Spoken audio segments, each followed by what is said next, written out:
right? Shalom. This is the brother Ra'aya Brother Rashad of the GMS New Orleans camp, coming at you with another quick lesson. But before we get started, as always, we're going to give all praises, glory, and infinite honors to Yahweh, Bahasham, Yahawashi, Bahasham, Rakakwadash. Double honors to the apostles and elders of Great Millstone who rule and teach well. And peace and salutations to you sincere Akim out there, pushing this word in truth and sincerity to the four corners of the globe. May you brothers enduring to the end. Shalom. And we're just going to get straight into it. Proverbs chapter 21, verse 1. It says, the king's heart is in the hand of Yahweh, as the rivers of the water, he turneth whithersoever he will. And hey, we know according to the scriptures that there is no such thing as free will. The Most High has preordained everything from the beginning, even before it was created in the physical, to take place exactly how he wants it to take place. As it says in Isaiah 55 verse 11, so shall my word be that goeth forth out of my mouth. It shall not return unto me void. It shall accomplish that which I please. So even this lesson we're doing right now, the words that are coming out of my mouth and this brother's mouth as we speak has been preordained by the Most High. So with that being said, as it says in Proverbs 21 verse 1 again, the king's heart, or lahab, or mind, is in the hand of Yahweh. As the rivers of water, he turneth it whithersoever he will. So all these different kingdoms that have been set up, all these different rulers and their policies that they've come with, has been preordained by the Most High to fulfill biblical prophecy. Even this Edomite, this so-called white man, and their elites, like the Rothschilds and the Rockefellers, etc., bringing about this satanic system they're trying to create, has all been set up by the Most High to what? Fulfill prophecy and bring about his end. And there's nothing anybody can do to change what's taking place as we speak and what's about to take place. And that includes you elites and your nation, the Edomites as a whole, going down. As it says in Job, I've set up the bounds which he cannot pass. Oh, you got it? Bring it out. This is the book of Job, chapter 14, verse 5. It says, seeing his days are determined, the number of his months are with thee. Thou hast appointed his bounds that he cannot pass. Hey, seeing his days are determined, and the it says, seeing his days are determined. Determined, meaning the Most High has determined how long this man was going to rule for, and then when his end was going to come. It says the number of his months are with thee. The number of his months. So it's even down to it's down from the years to the months, to the weeks, to the days, to the hours, to the minutes, to the seconds. And as it's about to say, it says, thou hast appointed his bounds that he cannot pass. Once you devils reach that point which you cannot pass, hey, that's when prophecy is going to kick in. Your downfall. Yahawashi's second coming to save his elect, to make war against you. And then after that, the fun part, those cold iron chains getting slapped on you Edomites, beginning with your elites and the rest of you nations, so you can serve the next part of prophecy, that 1,000 years of hardcore bondage and slavery in the kingdom of heaven, and there's not a goddamn thing you can do about it. So no matter how much you may be getting influence from the so-called left-handed side, the demons, the spiritual demons, Satan and all that, that's even the Most High having you in a trick bag, because Satan is the top left-handed angel of the Most High, and the Most High's allowed him to deceive you elites and make you believe that you've got power and that you're in control, just to pull the rug out from underneath your feet. You had something? Oh, kind of. Yeah, you can get that Psalms, and then when you find your precept, you can get that. This is the book of Psalms, chapter 75, verse 6. It says, for promotion cometh neither from the east, nor from the west, nor from the south, but Yahweh is the judge. He put it down one and set it up another. Point blank period. Promotion come neither from the north, the east, the west, or the south, but it cometh from Yahweh Bahasham Yahawashi to what? Bring about one ruler and bring him down to bring in another ruler. And we can read, actually, give me that Daniel chapter 2. Did you read verse 7? Yeah, I read 7. It's the Most High that set up these different kingdoms to rule for a season and fulfill prophecy, and then be taken down for the next ruler to come in. And just to show you how perfectly the Most High is in control of everything, there's Daniel chapter 2, which deals with that dream that Nebuchadnezzar, the king of the Neo-Babylonian Empire, had, that dealt with all the heathen kingdoms that would rule before the kingdom of heaven. You can start at let me see. Start at verse 36, and we'll go down to 44. All right. It's the book of Daniel, chapter 2, verse 36. It says, "This is the dream, and we will tell the interpretation thereof before the king." Hey, the prophet Daniel breaking down that dream that King Nebuchadnezzar had of that statue of a man made of different metals. And it's about to go into what those different metals represented. And the fact that it's a man lets you know that it's dealing with kingdoms that are ruled by men. Even though it refers to them as beasts, real quick, just to give some quick clarification, as it says in Daniel 7, verse 17, which goes into a little more detail. These great beasts, which are four kings, which shall arise out of the earth. Kingdoms of men, the son of men, and the last kingdom of the heathens, the son of the wicked, of the Edomites. This verse 37, it says, "Thou, O king, art a king of kings, for the power of heaven had given thee a kingdom, power and strength and glory." Keep going. "And wheresoever the children of men dwell, the beasts of the field and the fowls of the heaven had he given into thine hand, and had made thee ruler over them all. Thou art this head of gold." That head of gold of the statue, speaking of the Neo-Babylonian Empire.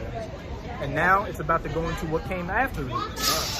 Verse 39, it says, "After all these shall rise another kingdom inferior to thee, and another third kingdom of brass, which shall bear rule over all the earth."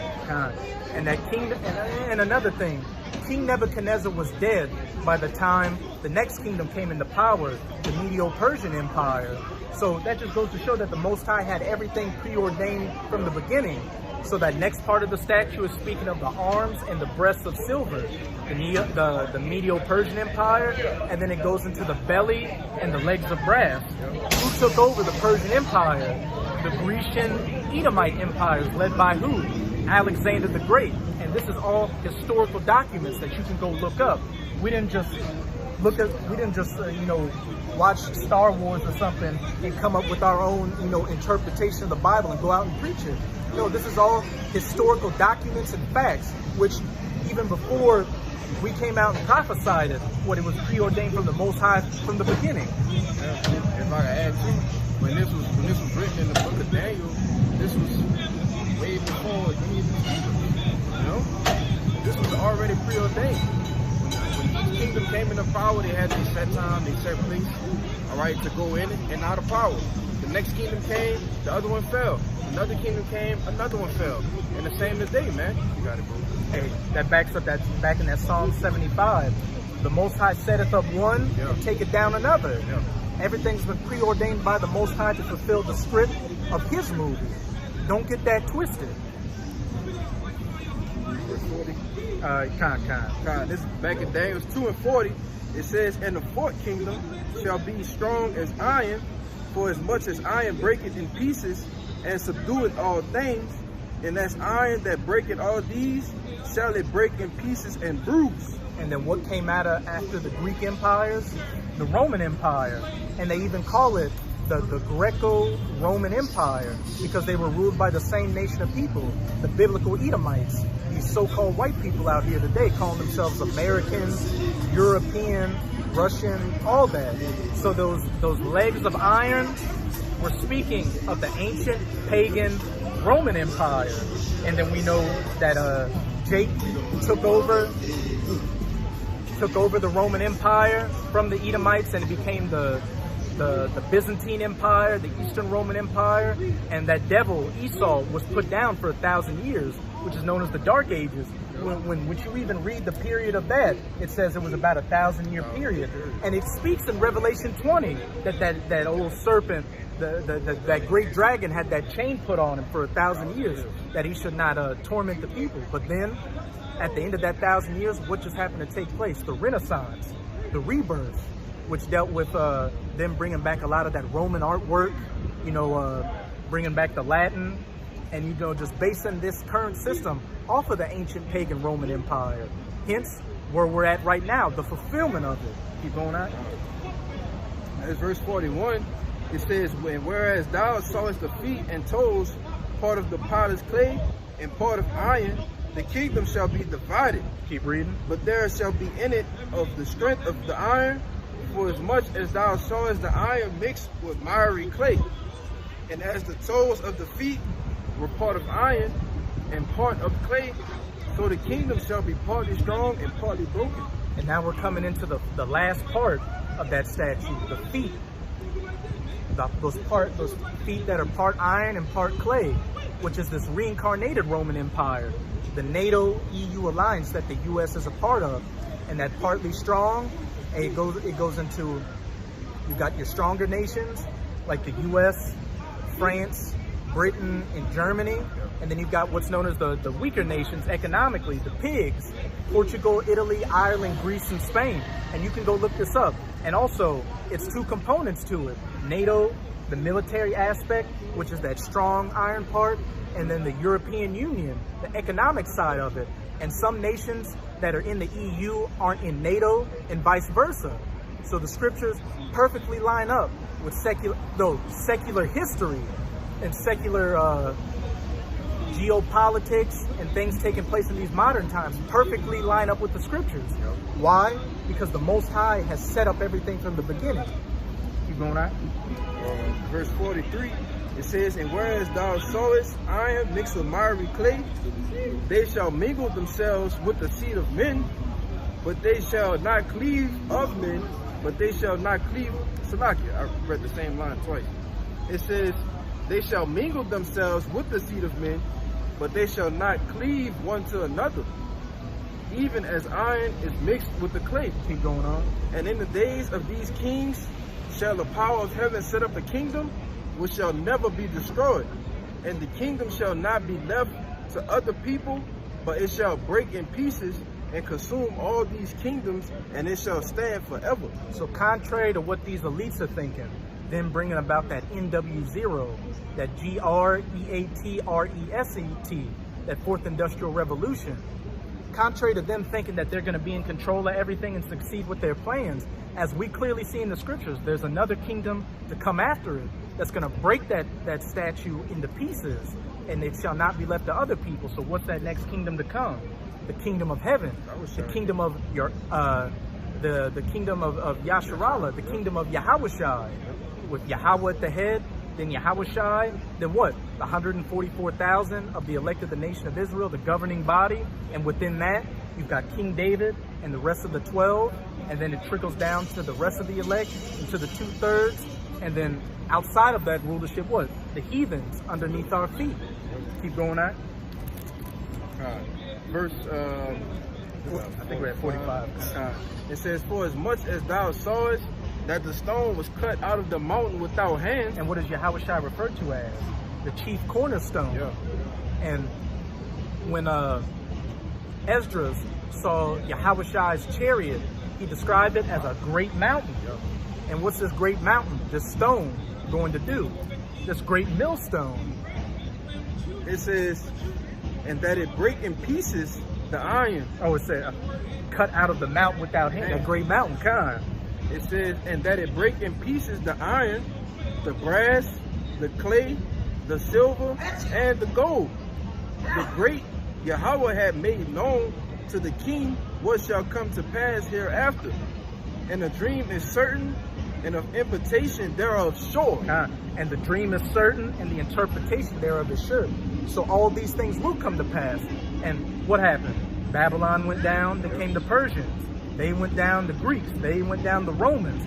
We're in this iron toes and miry clay mixed together. And it says a kingdom comes after it. So what does that mean? It's going to go down. And it mentions the iron, the clay, the iron, the brass, the silver, and the gold all going down. So the only people that got next is the nation of Israel. That's the only kingdom to come next. You had a precept? I got Daniel 7. To back up that, Yahawashi. Oh, kind. And then after that, you can give me Daniel 4 and 17. This is the book of Daniel, chapter 7, verse 13. It says, and I saw in the night visions, and behold, one like the Son of Man came with the clouds of heaven, and came to the Ancients of Days, and they brought him near before him. And there was given him dominion and glory and the kingdom, that all people, nations, and languages should serve him. His dominion is an everlasting dominion, which shall not pass away, and his kingdom that which shall not be destroyed. And that comes after further reiterating, the statue that King Nebuchadnezzar saw. That's speaking of Yahweh Bahashem Yahweh Shai's kingdom to come. And it says, all nations shall be subject unto him, and it shall be an everlasting kingdom. So again, you devils are going to be allowed to, bring about your system up to a little point, but then you're going to be taken down quickly thereafter. Daniel 4 and 17. Just to further reiterate the point that again, there is no free will out here, and you elites out here, you have no say over your kingdom and keeping it from going down. It's all been preordained from the Most High, and you may think that the actions you're taking is of your own volition. But as we read in that Proverbs 21 verse 1, the king's heart or mind is in the hand of Yahweh to move it whithersoever he will. And this is just going to further reiterate the point. Now this is the book of Daniel, chapter 4, verse 17. It says, this matter is by the decree of the watchers, and the demand by the word of the holy ones, to the intent that the living may know that the Most High ruleth in the kingdom of men, and give it to whomsoever he will, and set it up over it the basis of men. Point blank period. To the intent that the living may know that the Most High ruleth in the kingdom of men, and giveth it to whomsoever he will. Promotion cometh not from the north, to the east, to the west, or the south, but from the Most High, who bringeth down one ruler and set up another ruler. And as it says, and setteth up over it the basest of men. And iron compared to gold and silver and brass is what? The basest metal. So the basest people would be ruling at the end. The Edomites, the so-called white people. Hence why this whole planet is out of order and everything's on the verge of collapse. And we're on the verge of World War III. No, we're not. We do that. And what's even more base than the iron? Iron mixed with clay. That means that the iron isn't strong. Like if you hit iron mixed with clay, that's just gonna break to pieces. So we in the basis of the bases of the kingdoms. This Neo-Roman Empire is even baser than the pagan Roman Empire. And as we read in Daniel chapter 2 verse 7, there's going to be a time when you go down, and then the next kingdom's going to rule. I hate fucking niggas with passion. And that's another thing that's going to go down with this kingdom, you fucking worthless niggas. With your daddy Esau. That's on a side note, but again, your kingdom's going to go down, and there's nothing you can do about it. And the only kingdom that's got next is the kingdom of heaven. And no matter what plans, you can get your script, and I got one more. Just to back up the point that you're saying, Esau being the last kingdom is an oldie but goodie. It's 2nd Ezra chapter 6, verse 9. Well, I start at verse 8. I start at verse 7. You can break it down. Should I read it for you? Okay. Where you want to start? No, I'll read it for you. 6 and 7. This is 2nd Ezra chapter 6, verse 7. Then answered I and said, what shall be the parting asunder of the times? Or when shall be the end of the first, and the beginning of it that followeth? Yeah, and when shall be the beginning? What is that again, Shalak? Then answered I and said, what shall be the parting asunder of the times? Or when shall be the end of the first, and the beginning of it that followeth? Yeah, the end of this, the first age, man, the first aeon. When is that going to be the end?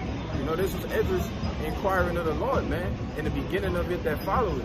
Because Ezra knew that this certain age had to be destroyed in order for another one to come to pass or to come into power. All right?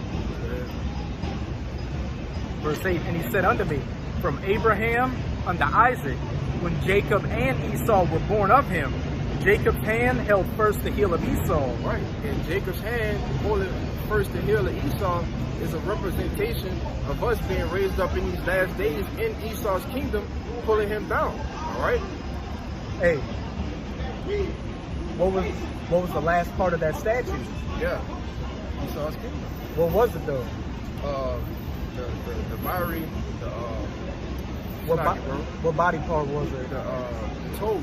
The feet, the feet and the yeah, toes, and what? The toes, yeah. Getting yanked down. Yeah, because when you yank somebody's feet and toes, they have nothing else to stand on. You know? They got that Achilles heel. If your Achilles heel is through, you through. Yeah. You have no stability. Verse 9, for Esau is the end of the world, and Jacob is the beginning of it that followeth. Yeah, because after Esau is put down, all right, Yahushua comes back and put him down, all right, in his rightful place, as with slavery chains, all right, bound him up. That's when we're gonna begin to rule, all right. That's gonna be our start. And as we brought out earlier, once Yahushua is in power, then that kingdom is forever and even ever, man. You know, it ain't gonna be no more. There's no more. Daniel didn't have no more visions after Yahushua started ruling. You know, after he had all of those visions. What the fuck is wrong with him? You know, after he had all of those visions, the last one was Yahushua's kingdom, and that was it after that. All right, that's the beginning of it that's gonna follow, man. It said it shall not be left to others. Yeah. So we ain't gonna go down again and some heathen nation is gonna come back into power. No. Once the kingdom of heaven is established, really with Yahushua making his second coming is the beginning of it. That's game over for eternity. Yeah. But we'll close it out in Job 20. You can read verses 22 to 26. Kind. That's the spirit. This when we start at 20? You can start at 22. This is the book of Job, chapter 20, verse 22. It says, in the fullness of his sufficiency, he shall be in straits. And when you're in the fullness of your sufficiency, what does that mean? I think I've accomplished everything. Right. I'm in the fullness of me accomplishing my plans. As it's about to go into a symbolism of it representing a table, him sitting down to eat. So you got the meal prepared. You spend all this time being perfect, cutting the ingredients, setting the right time to cook the meal. You got the table perfectly down there. You're tucking in the napkin. You're sitting down with the knife and the fork. And right when you're about to take that first bite, it says, "You shall be in straits, in trouble." Keep going on. It says, every hand of the wicked shall come upon him. And when you go into that word wicked, it simply means laborers. And who are the ultimate laborers? The children of Israel. And that's the beginning, speaking to us. We're out here laboring, preaching this word. Hey, in the spirit, bringing your kingdom down, as it says in Matthew 24, verse 14. And this gospel of the kingdom shall be preached in all the world for a witness unto all nations, and then shall the end come. The laborers preaching this word are bringing you down spiritually, and then comes the next part of it. The laborers with those spiritual powers coming in physically to rip you out of your hiding places and slap those chains on you. Right. Verse 23, it says, when he is about to fill his belly, Yahweh Ba'ashem Yahushai shall cast the fury of his wrath upon him, and shall rain it upon him while he is eating. When he's about to fill his belly and enjoy his meal, that's when the fury of Yahweh Ba'ashem Yahushai is going to come on him. You mandatorily implement that charagma, that MOTB, and you get a lot of people to take it. But once that happens, that's when World War III is truly going to kick off, and those nuclear missiles are going to start flying. And they're going to hit everywhere you Edomites dwell. And the United States of America is going to be completely wiped off the face of the earth. Verse 24, it says, he shall flee from the iron weapon, and the bow of steel shall strike him through. And that iron weapon and bow of steel is speaking of those nuclear missiles being the period to your empire. As it says in 2 Peter chapter 3, and the heavens shall pass away with a great noise, and the elements shall melt with fervent heat. That heaven is not talking about the spirit world, because in the scriptures, heaven and hell can be symbolic for a condition. We're in our hell right now, since we're in captivity, since we're the lowest of the low, while you Edomites are in your heavens. You're in rulership right now. So it said that the heavens are going to be taken away and the elements are going to melt with fervent heat. Those nuclear missiles are going to be the end of your kingdom. Yeah, and like they like to do, if I can add, bro, like they like to do on 4th of July when they have their Independence Day, what they do, they like to have fireworks, man. Well, that's going to be the real fireworks. All right, when them missiles get shot out and you see ICBMs flying across the sky, all right, you know, that's going to be the end, all right? That's going to be the real fireworks, man. They're celebrating the independence from Britain with fire. Yeah. And we're going to celebrate our independence from you with what? Fire. That's right. Nuclear fire. That's right, brother. 25. Kind, you can read 25 and 26 about the God. This verse 25, it says, "It is drawing and coming out of the body, yea, the glittering sword, coming out of his gall, terrors are upon him. Keep going. All darkness shall be hid in his secret places, a fire not blown shall consume him. It shall go ill with him that is left in his tabernacle." A fire not blown shall consume him, because these nuclear missiles aren't kindled like a traditional fire. Right. You know, the wood and the sticks and all that. It's kindled by, you know, those chemicals and elements reacting with each other in that warhead before it detonates. And as it says, it shall consume him, it shall go ill with him that is left in his tabernacle. Every Edomite and everybody in America that isn't of the elect of the nation of Israel is going to be destroyed by those nuclear missiles. Right. And everywhere you Edomites dwell that survived the nukes, it's going to go ill for you, beginning with your elites, because after the dust settles, that's when Yahushua and 144,000 who were fishers of men on this side are going to be hunters in that day with those spiritual powers, grabbing you all up, slapping chains on you so you can begin serving those 1,000 years in the kingdom of heaven. And as we can see in the scriptures, everything's been preordained from the beginning, and there's going to be no escape from this judgment. So you Edomites better enjoy, especially you elites, better enjoy this time you have, because your heavens are about to become your hell. Right. Any closing points? And so with that, we hope you sincere Akim and Akwak were edified by this lesson. And again, as always, we're going to give all praises, glory, and infinite honors to Yahweh, Bahashem, Yahushai, Bahashem, Berkat Wadash. Double honors to the apostles and elders of Great Millstone who rule and teach well. And peace and salutations to you sincere Akim out there, pushing this word in truth and sincerity to the four corners of the globe. May you brothers endure to the end. Abba Babal, Ball. Kwam Yasharala, Kwam Yasharala. Shalom. Shalom.